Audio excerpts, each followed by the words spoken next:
Hi guys, and welcome to my first Q&A. I am right in front of my window, so I might be distracted looking this way or looking down at the monitor. I also have the questions right here, going to the video where I asked and just going from the bottom up and then going to the other. I'm going to try to answer these questions as quickly as possible because I don't want this to be really long. So let's get right into it. I will say the person's name that asked. If I don't know the exact how to pronounce it, I will say the lettering. So the first person was ISP, and she or he, sorry, asked, what is a typical day like in your home? How do you schedule out your days so that you can get things done? How has your milk supply been recently? How often do you pump? For how long do you pump? And how much do you get each time? Also, what have you been doing with Avery to get her vocabulary to increase? She understands so many words. Are you using some of the techniques the therapists use with Phoenix? If so, can you make any suggestions? Okay, so a typical day in our home, if you follow our vlogs, that's pretty much what our days are like. It's very repetitive. We get up, we have breakfast, we wait for Phoenix's therapy. He has therapy, then he naps. Avery is napping at that time. After naps, he has therapy again, and then we have dinner when my husband gets home. We relax and put the kids to bed, and that's pretty much a typical day. When I have to get things done, I just kind of schedule it out, like, okay, I'm gonna be upstairs at this time, so I want to get this done before we come down. And I just kind of give myself to-do list and kind of time crunches, but not really, because things change. Like today, I know I wanted to film this video, so I said as soon as I put Phoenix down, I'm gonna come film this video. Do that first because I know it's what I want to do, and then I have a list of other things that I want to do after that. So that's kind of how I schedule out what we're gonna do. I make lists and make sure to cross it off and just keep doing that. My milk supply recently has been pretty low. I've actually starting to think about stopping pumping. Sorry, of course there's people riding around. I'm starting to think about stopping pumping, but I'm going to do a whole other video on that. As for how often do you pump, how long, I do have a video up on that on my most recent pump update. I will leave it linked down below, and I have all that information on there. Avery's vocabulary, I honestly haven't done anything crazy. I think she hears me talk to Phoenix a lot during the day. I do talk to her too, and I just like say this or that. Like I think it has a lot to do with how I talk to Phoenix, and she's always right there. And I do talk to Phoenix in the way the therapist recommend, and I think she hears that a lot too. There are times that I get confused, and like if she's doing something, I say open, and it's like wait, that's not you, that's the wrong child. So but I do try to like giving her a straw early, because they said that helps with motor and talking. So I try to do certain things that I didn't do with Phoenix or that I know will help her, but there's nothing like concrete. I think a lot has to do with the fact that she hears me talking to Phoenix a lot, and I do talk to her a lot, and like I'll just say different things to her, and we do flashcards and stuff like that. But other than that, I don't like, there's nothing else that I'm like really pushing on her. Person asks, and it's JO32 Ingrid, and they comment a lot. Q&A, what are your plans career-wise when the kids go to school? Will you go back to school for your master's? Will you continue in childcare or psychology, or do something completely different? So my career plans when the kids go back to school is Phoenix is going back to school in September, and I plan to put Avery in daycare around that time and look for a full-time job. I do not want to do childcare again in like a classroom setting. I don't want to be a teacher. I want to if I work with children, I want to do kind of like therapy like Phoenix gets, or like in a school system, like in the office type thing. I like office work. It's kind of where I really want to do, like I want to be somebody important, secretary type thing. Like, you know, I want to be high up there in the secretary world. I love that paperwork aspect and just the filing and calling and doing all that. I really enjoy that. So I kind of want to do something office like, where I have to kind of dress up and stuff like that. I kind of like that, especially being home for so long. I think that that's like a good coming back to work. Like I'll enjoy dressing up and all that. Back to school for your master's, I don't plan on it. I would love to go back for my master's, but it's not right now. It's not in my plans. I think my husband would want to go to school for his BA first before I can go back to get my master's. Mommy and Gage, Q&A. I'm new to your channel and I love your little family. Thank you. But why does Phoenix have therapy? Okay, Phoenix was diagnosed with mild autism back in October. and he had like a speech delay, and he had some sensory issues. And if you've watched my vlogs from day one till now, he has improved so much. His IQ, like his learning ability, is high up there. It's just a lot of the smaller things that he's lacking, and he gets therapy for. So he gets speech, he gets DI and ABA therapy, and he will be aging out of early intervention and going into school in September. So we're very excited for that, and we think by the time he's in kindergarten, he'll be in regular school, and it'll be like if nothing, because he's just excelling so much. Brianna Hall, she comments a lot. Hi girl. Okay, let me go with her first questions. Are you going back to work when both kids go to school? I answered that. And if so, what do you want to do? What is your absolute favorite food? Pasta. Anything pasta is my favorite food. Pasta and chicken is just, I can eat that every day, all day, and be very happy. He's getting better about trying new foods. Not really. We try with him. I don't push him. I don't try to like really into it, because I feel like it's just going to be traumatizing. So every so often, you know, I always try new foods. I try different ways that therapists tell me to work with it, like dipping a graham cracker in his favorite pudding or things like that, and he'll like try it and bite it and spit it out and stuff like that, and I just keep trying. But he's not getting better, he's not getting worse, but every so often we get a food that is a success. So those are happy. As long as he's eating, even if he eats the same foods all day, every day, as long as he's eating them, I'm happy. But I still try to introduce new stuff. What were the first signs that made you think Phoenix had ASD? I honestly, up until he was 18 months, I didn't think anything at all. There was no signs of it for me.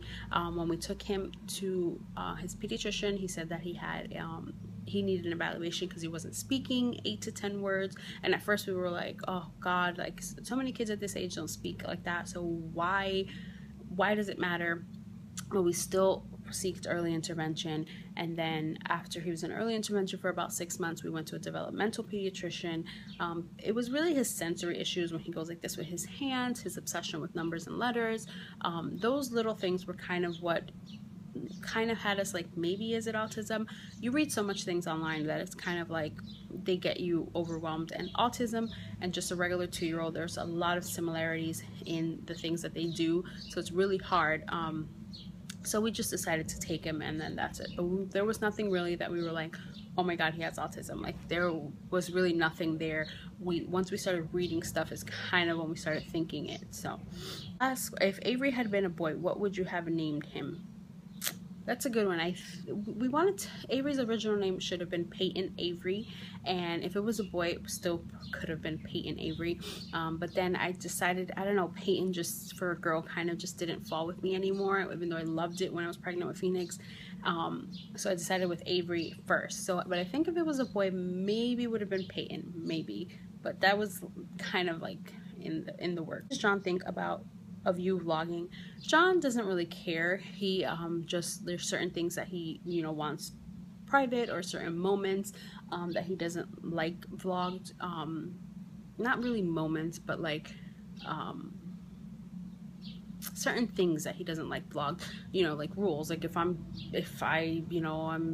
certain things, if he's talking about work or something, or, you know, certain things, but it's nothing crazy. He doesn't mind me vlogging if he's not in the mood to be vlogged. Let's say he hasn't shaved, or he doesn't, you know, feel like he looks presentable, he'll be like, don't vlog me. Or if he's saying a certain thing, he'll be like, cut that out, you know, don't put that in. But pretty much that's it. Like, he doesn't really care. He doesn't mind. He's actually grown better to being on camera than before. Like, now it's like, whatever. That's how he thinks of it. Phoenix starts preschool in September. That's what she asked. I want my son to start preschool when he turns 3 in November, but he has to be potty trained. Have you started potty training Phoenix? I have not started potty training Phoenix, because Phoenix is going to be in a special needs classroom. He does not need to be potty trained, and they will help me with it. And I honestly feel like I'm gonna wait till they help me, unless from here to then he shows signs of being ready. Honestly, right now I feel like he does not understand what the bathroom even really is. Like, when he sees us sitting there using the bathroom, I don't think he even really understands it at all. They say one big sign is when they start feeling wet, if they don't like it. Phoenix can be drenched wet and he has no problems. So I probably am going to wait until they help me. But when I was a preschool teacher and I potty trained, we used a timer, and we would put it for every 5 minutes or every 3 minutes or something. And we would just take them and sit them on the bowl, take them and sit them on the bowl. And that's how it works. Every time it went off, they knew to run to the bathroom. And eventually you started learning sensations and stuff like that, and they don't like being wet, and kind of letting them be in underwear, which as a parent is really hard. As a teacher, it was hard because you have so many other kids, but they saw the other kids, and I think that Phoenix is going to fall into that routine once he sees the other kids in school actually using the bathroom. He'll be like, oh, that's what that is, and I think he'll get it, and then he'll fall into that routine, and he'll fall into it good. But as horrible as it sounds, I feel like I can't do it on my own, which stinks because I should be able to, but I just feel like I can't. Unless from here till September he shows signs, I probably will start, even regardless, I'm going to start into sitting him down and introducing him to it, but I'm not going to start anything hardcore unless he shows different signs until they help me. But try a timer. I definitely think that would. I think eventually they just have to learn it, and they say boys are harder than girls, so keep that in mind. Jasmine Delgado asked, how much longer are you going to breastfeed? I plan on pumping a little bit longer, but like I said, my supply has recently been decreasing because I've just not pumped. So she has been having a lot more formula. My husband just tells me, don't pump. So right now I'm pumping about once a day probably, and just because I'm not ready to stop, but she's pretty much more on formula now than breast milk. So, but at 11 and a half months, I do plan on putting her on regular milk, so by then she'll definitely be off breast milk. Yeah, Cradman, I'm so sorry if I said that wrong. Kraidman.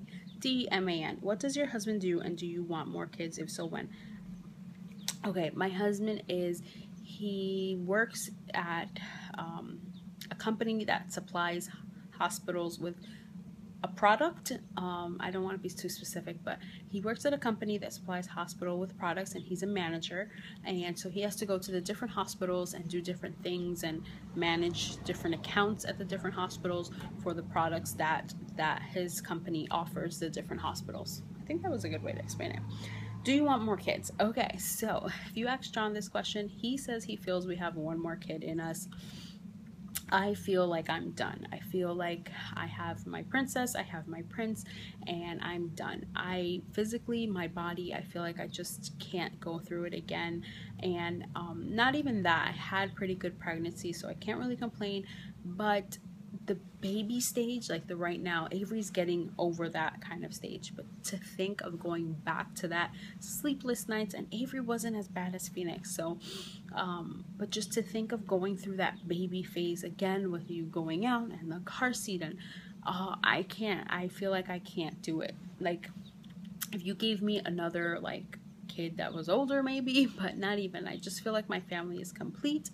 Also, and this sounds, I don't know, it could just come off as, I don't know, but I feel like if we have another one and it's a boy and he doesn't have autism and Phoenix does, I feel like Phoenix will feel left out. Like, his brother and sister don't have autism, but he does.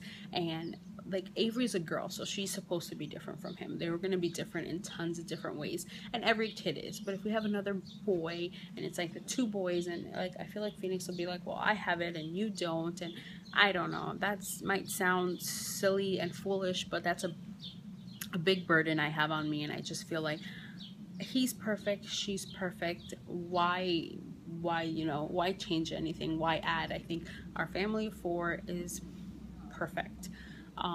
But John feels like there might be one more, but he doesn't push it. Like with Avery, he was like, we have to have a second, and she just happened. So that I'm happy that it happened that way, because I don't think I would ever be ready to plan for a second baby.